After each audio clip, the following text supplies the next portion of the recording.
او بنگلے دھنی باچا جو کو چوندوا دھتارے ورتئی دل ہکڑے زرے میں دھتارے ورتئی دل ہکڑے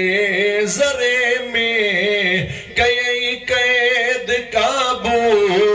اکھن جے ارے میں دھتارے ورتئی دل دھتارے ورتئی دل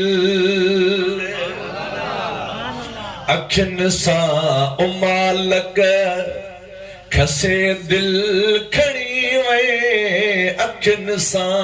امالک پاگارا پیر بھی ہویا پیر بھی آہن پیر بھی ہوندہ قیامت تائیں پاگارا عالم بھی آہن پاگارا ادیب بھی آہن امالک آپ صاحب سندھی جو جینین لفظ آئے کہیں بھی شے کے کھڑنی ہے نا متھے انکے تو پلیٹ کی گیلے کھڑو انکے امالک نہ چیبو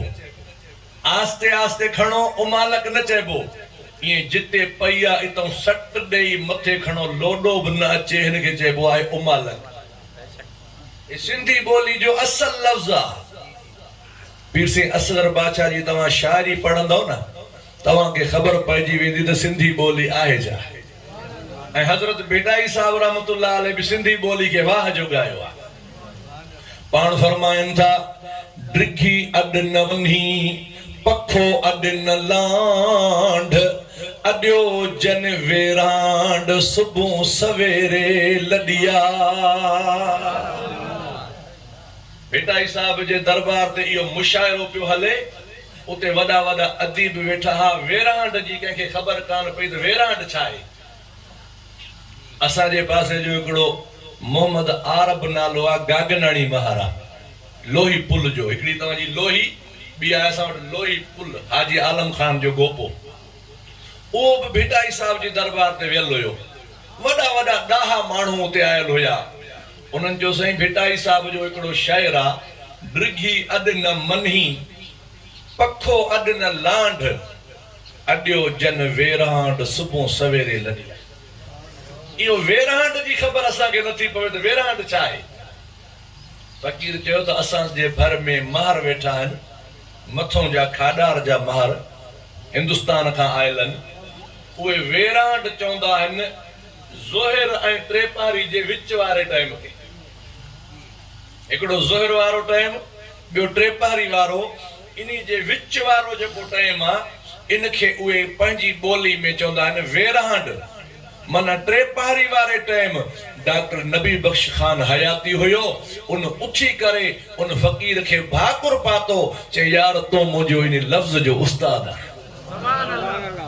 مجھے ذہن میں کافی ٹائم کھا مغالتو ہویو تو ویرانڈ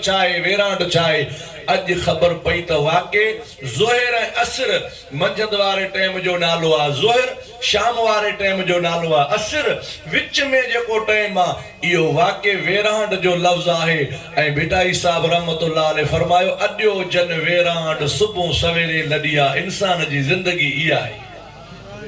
جڑو ٹریپاری جو دنیا میں آئیو اے کچھ سج ڈٹھے اے رات گزارے دنیا جو جہان شریو ہلے تو پیر سے اصغر باچا بسندھی نچ لکھیا فرمائن تھا اکھن سا امالک کھسے دل کھڑی وے وہوا اساں کے سجن تو وڑی وے ڈنئی